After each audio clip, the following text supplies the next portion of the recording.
Assalamualaikum warahmatullahi wabarakatuh. So guys, welcome back to me, Mutiara Lisa Safina dan aku Nadira Novanisa Sangsadila. And welcome to Pajamas. Apa aja mari kita bahas. Jadi kita di sini akan membahas suatu topik yang unik gitu buat dibahas. Cuma dalamnya tuh banyak fun fact yang unik dan pastinya menambah pengetahuan dan wawasan kita semua. Dan siapa tahu bisa menjawab pertanyaan kalian selama ini. Wah, apa tuh topiknya, Riz? Jadi topiknya ini mengenai perang Aceh, dan perang Aceh ini tuh termasuk perang pertama yang dialami oleh Belanda selama di Indonesia ini. Nah, makanya unik banget buat kita bahas. Pasti seru banget nggak sih topiknya?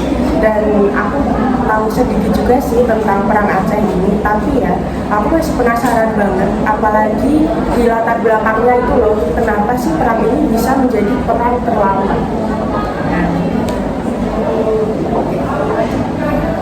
Jadi perang Aceh ini termasuk perang yang paling terlama dari perang yang lainnya.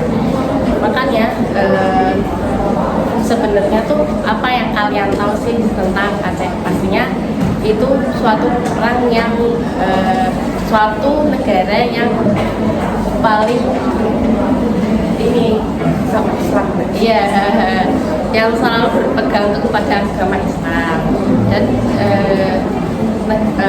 daerah ini itu merupakan penghasil rempah-rempah yang melimpah, dan terus apa yang mau lain? Jadi nggak sih sejarah yang paling lama? Iya, betul. Itu termasuk perang yang paling lama di antara perang yang lainnya selain perang Diponegoro dan perang Panjang. Tapi ya, pada abad ke-20 itu katanya Belanda sempat menguasai Aceh. Iya, makanya itu dari sekian banyak wilayah yang di Indonesia, itu tuh banyak banget wilayah di Indonesia yang sulit ditaklukkan oleh Belanda, yang termasuk Aceh ini. Dan yang aku tahu pada abad ke-19, di mana sebelum Belanda ini masuk ke Aceh, Aceh ini kan melakukan perjanjian sama Inggris. Dan kamu tahu nggak sih latar belakang tokohnya dari Inggris itu adalah Sir Stamford Raffles. Tahu kan kamu? Iya. Di mana Aceh ini memberikan fasilitasnya, salah satunya itu adalah kapal. Nah, kapal ini itu diberikan sama negara Inggris buat Inggrisnya bisa berdagang di seluruh pelabuhan Aceh. Nah, kenapa sih Aceh kok melakukan itu? Karena itu adalah suatu imbalan Aceh untuk Inggris, karena Inggris itu udah mendukung Sultan Alauddin Djokhar Alamsyah untuk mempertahankan kekuasaannya. Jadinya Aceh itu memberikan itu tadi kan, dan Aceh itu juga berjanji kalau dia tidak akan melakukan perjanjian ke negara manapun tanpa sepengetahuan dan sepersetujuan si Inggris ini. Jadi kayak mereka tuh udah base-nya banget gitu loh, dan udah saling menjaga satu sama lain. Jadi makanya dari itu Inggris sempat menyerahkan Selat Malaka ya ke Belanda, Selat Malaya ke Belanda. Jadi makanya pokoknya gimana pun biar si Belanda ini tidak menguasai Aceh begitu saja.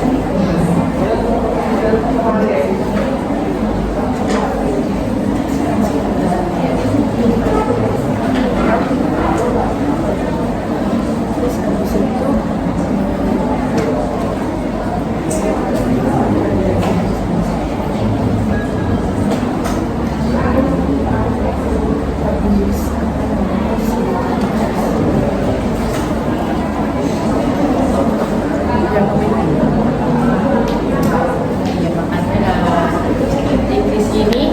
melakukan perjanjian suatu persetujuan menandatangani persetujuan kepada Belanda untuk menjaga kedaulatan Aceh. Jadi mereka tuh udah membagi wilayah gitu loh. Kalau si Inggris mendapat salah wilayah, terus Belanda itu bisa menyebarkan wilayahnya secara bebas di daerah Sumatera.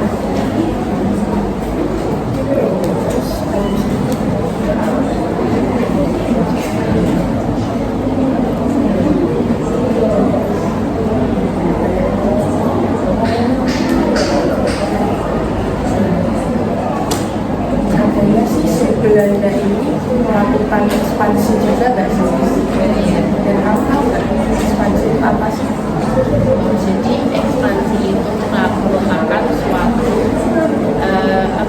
suatu kegiatan yang memaksudkan hal itu agar lebih meningkat dan lebih besar.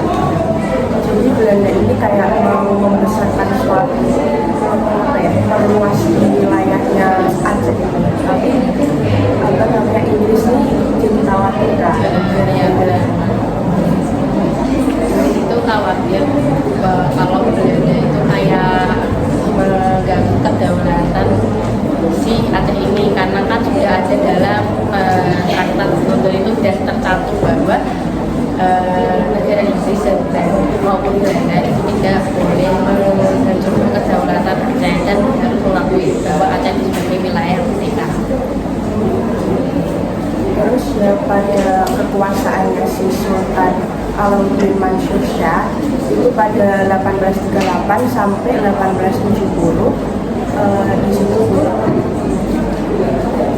netapin kontrolnya atas para raja merica dan serta memperluas wilayah Aceh atas wilayah pantai timur Sumatera. Itu nggak sih? Ya, berarti selama itu kan bagian daerah pesisir timur sama daerah Sumatera bagian selatan itu tuh mereka jadikan untuk industri vital dan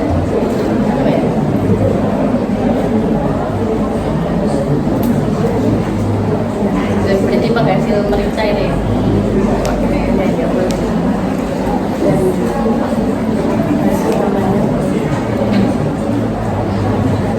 Aku tahu dari cerita ini kayak si Belanda ini ambisius banget nggak sih buat bisa menguasai wilayah Aceh ini, karena dari faktor ini ya ekonominya, di mana Aceh ini adalah salah satu hasil bumi yang paling kaya. Salah satunya adalah merica tadi kan, dan salah satunya faktor lagi adalah faktor politik, di mana itu tuh membuat si Belandanya tadi itu benar-benar pengen menguasai wilayah Aceh.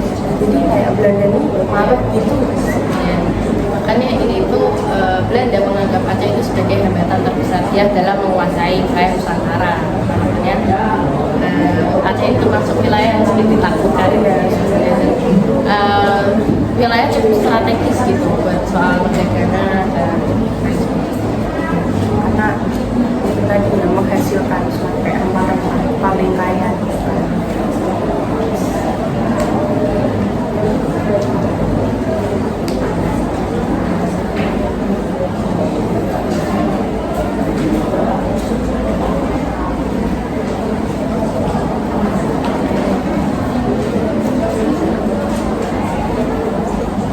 makanya pada tahun itu di mana Belanda mulai menyerang baru sehingga akhirnya mereka berlanjut ke perang Sapir.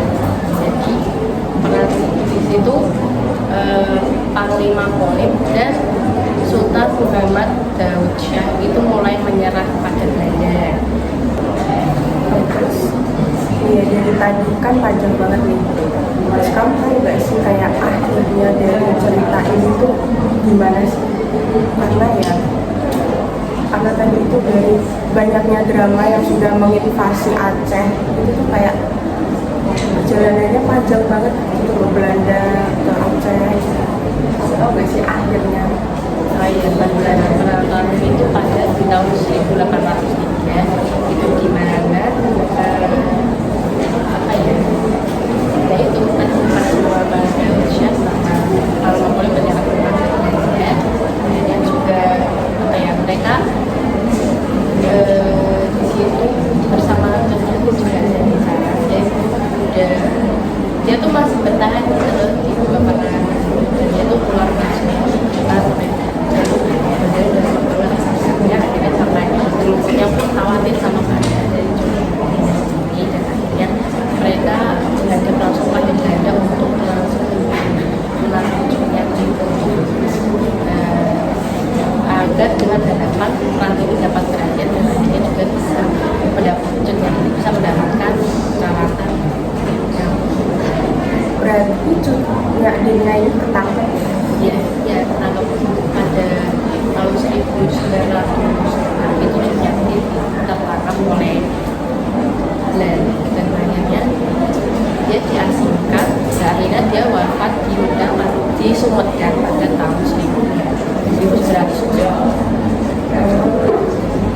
Jadi kita nih sekarang harus bersyukur gak sih bisa hidup di masa sekarang ini dimana udah gak ada perang-perang lagi, dan kita juga harus memanfaatkan zaman sekarang juga gak sih, karena sudah banyak banget para pahlawan kita yang tanpa ada pantang menyerah tuh dia tetap membela negara kita gitu. Iya, dan tentunya kita sebagai penerus bangsa ya, kita tetap mempertahankan kemerdekaan Indonesia ini, dan jangan lupa oleh jasa-jasa pahlawan kita yang telah gugur, dan mendoakan mereka.